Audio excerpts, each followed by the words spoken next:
सुषमा बड़ी साधारण सी लड़की थी, बदसूरत तो नहीं कहेंगे पर सुंदरता के कोई विशेष चिन्ह नहीं थे उसमें। चपटी और आगे से फैली नासिका ने चेहरे को थोड़ा और बिगाड़ दिया था। अचानक ही एक दिन बड़े अच्छे परिवार से रिश्ता आया।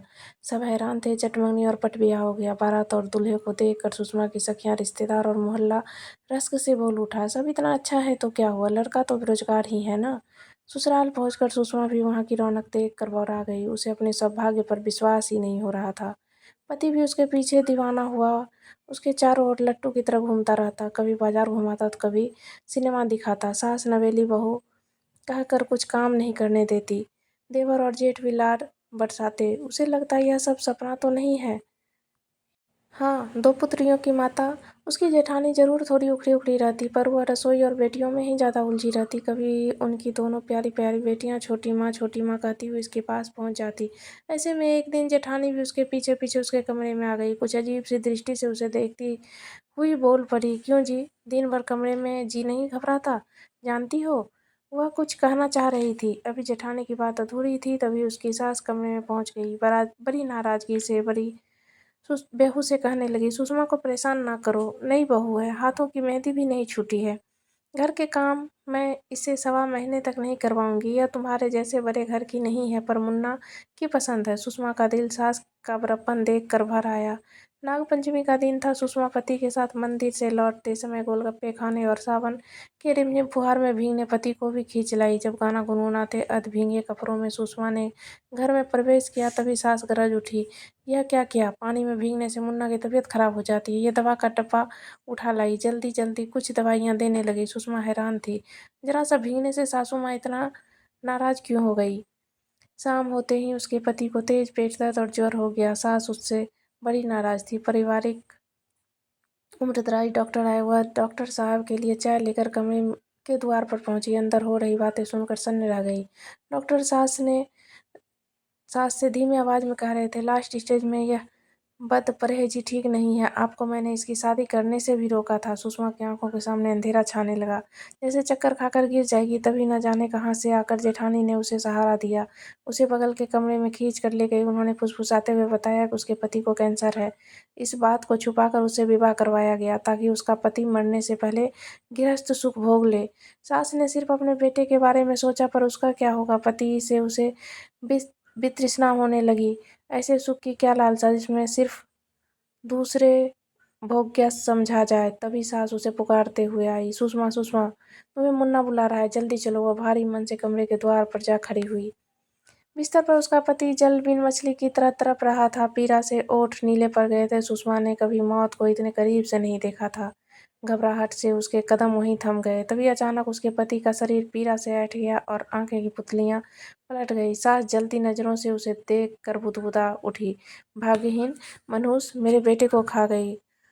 उसे लार करने वाला ससुराल और उसे प्यार से पान के पत्ते जैसा फेरने वाली सास पल भर में बदल गए। सास हर समय कुछ न कुछ उलाहना देती रहती। सुषमा प्रस्त पाषाण प्रतिमा बनकर रह गई। उसके बाद सुषमा को कुछ सूझ ही न रहा। सास ने ठीक 13वीं के दिन सफेद साड़ी में सारे गहने उतरवा कर घर के पुराने ड्राइवर के साथ उसे मायके भेज दिया।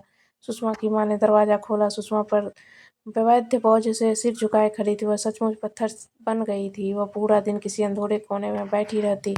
सास के कहे शब्द उसके मन मस्तिष्क में जैसे नाचते रहते। भाग्यहीन मनहूस उसका पूरा परिवार सदमे में था। तभी एक और झटका लगा, पता चला सुषमा मां बनने वाली है। तब सुषमा के पिता ने कमर कस लिया। ऐसी हालात में ही सुषमा का दाखिला तुरंत नर्सिंग की पढ़ाई के लिए पारा मेडिकल कॉलेज में करवा दिया। सुषमा बस कठपुतली की तरह उनके कहे अनुसार काम करते रहती। उसके पापा हर रोज अपनी झुकती जा रही कमर सीधी करते हुए बच्चों की तरह उसका हाथ पकड़कर कॉलेज ले जाते और छुट्टी के समय उसे गेट पर खड़े मिलते। मई की तपती गर्मी में सुषमा ने पुत्र को जन्म दिया। सुषमा अनमने ढंग से बच्चे की देखभाल करती। कहते हैं समय सबसे बड़ा महरम होता है। सुषमा के घाव भी भरने लगे थे, पर पुत्र की और उसके मन उचाट रहता। जिस समय ने उसके घाव भरे थे, उसी बीतते समय उसके वृद्ध होते पिता को तोड़ दिया था। ऊपर से शांत दिखने वाले पिता के दिल में उठते ज्वार भाटे ने उन्हें दिल के दौरे से अस्पताल पहुंचा दिया था। अडिग चट्टान जैसे सहारा देने वाले अपने पिता को कमजोर पड़ते देख सुषमा जैसे नींद से जागी। उसने पिता की रात दिन सेवा शुरू की। पिता की तबीयत अब काफी ठीक लग रही थी। उसके चेहरे पर वापस लौटती रंगत देख सुषमा आश्वस्त हो गई। वह रात में पापा के अस्पताल के बेड के बगल में सोफे पर ही सोती थी। वह पूनम की रात थी। खिड़की से दमकते चाँद और चाँदनी कमरे के अंदर तक बिखर गई थी। तभी पापा ने उसे अपने पास बुलाकर बिठाया। उसके सिर पर हाथ फेरते हुए बोले, बेटा, तुम्हें अपने पैरों पर खड़ा होना है, मजबूती से समझी। सुषमा ने हिचकते हुए जवाब दिया। मेरे जैसे भाग्यहीन? पिता ने उसकी बात काटते हुए कहा, तुम भाग्यहीन नहीं हो, बस एक धोखे और दुर्घटना की शिकार हो जिसमें गलती तुम्हारी नहीं, मेरी थी। अक्सर मुझे पश्चाताप होता है। तुम्हारी शादी करने से पहले मुझे और छानबीन करनी चाहिए थी। भीगे नेत्रों से उन्होंने अपनी बात को आगे बढ़ाई। पर जानते हो बिटिया, असल गुनहगार धोखा देने वाले लोग हैं। एक बात और बेटा, तुम इसका प्रतिशोध अपने पुत्र से नहीं ले सकती हो। उसका ख्याल तुम्हें ही रखना है। थोड़ी मौन ढककर उसके नेत्रों में देखते हुए पिता ने कहा, भाग्यहीन तुम नहीं, तुम्हारी सास है। बेटों को तो गवाया ही, बहू और पोते को भी गवा दिया, पर कभी न कभी ईश्वर उन्हें उसकी गलतियों का आईना जरूर दिखाएगा। ईश्वर के न्याय पर मुझे पूर्ण विश्वास है। पापा से बातें कर सुषमा को लगा कि जैसे उसके सीने पर भारी बोझ उतर गया है। पढ़ाई करके उसे शहर के एक अच्छे अस्पताल में नौकरी मिल गई। वह बेटे के साथ खेल कर अपना दुख भूल खिलखिलाने लगी। किसी न किसी से उसे अपने ससुराल की खबर मिलती रहती। देवर की शादी और उसे बेटी होने की खबरें मिली, पर सुषमा को ससुराल वालों ने कभी उसे याद नहीं किया। सुषमा ने भी पीछे मुड़कर देखने के बदले अपने आप को और बेटे को संभालने पर ध्यान दिया। उस दिन सुषमा अस्पताल पहुंची। वह आईसीयू के सामने से गुजर रही थी, तभी सामने देवर और जेठ आ खड़े थे हुए। पता चला सास बीमार है, इसी अस्पताल में भर्ती है। उन्हें इस बात का बहुत गम है। सुषमा के पुत्र के अलावा उसे पोता नहीं, सिर्फ पोतियां ही हैं।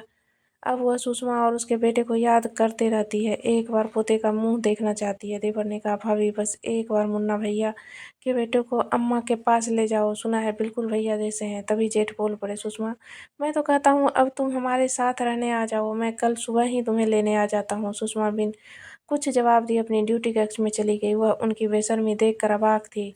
वह चुपचाप अपना काम कर रही थी, पर उसके माथे पर पड़े शिकन से स्पष्ट था कि उसके मन में बहुत सी बातें का तूफान चल रहा था।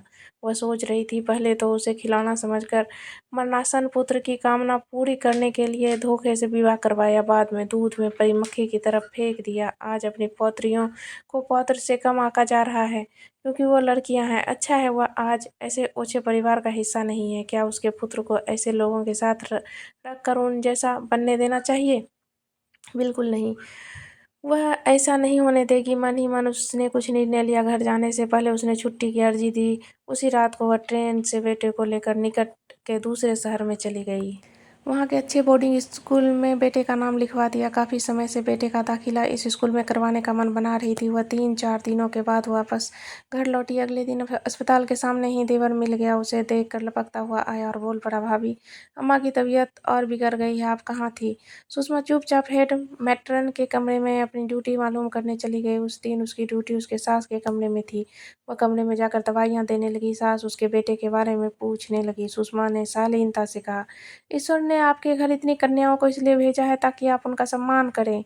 जब तक आप यह नहीं सीखेगी तब तक आप अपने इकलौते पुत्र का मुंह नहीं देख सकती। सास का चेहरा तमतमा गया।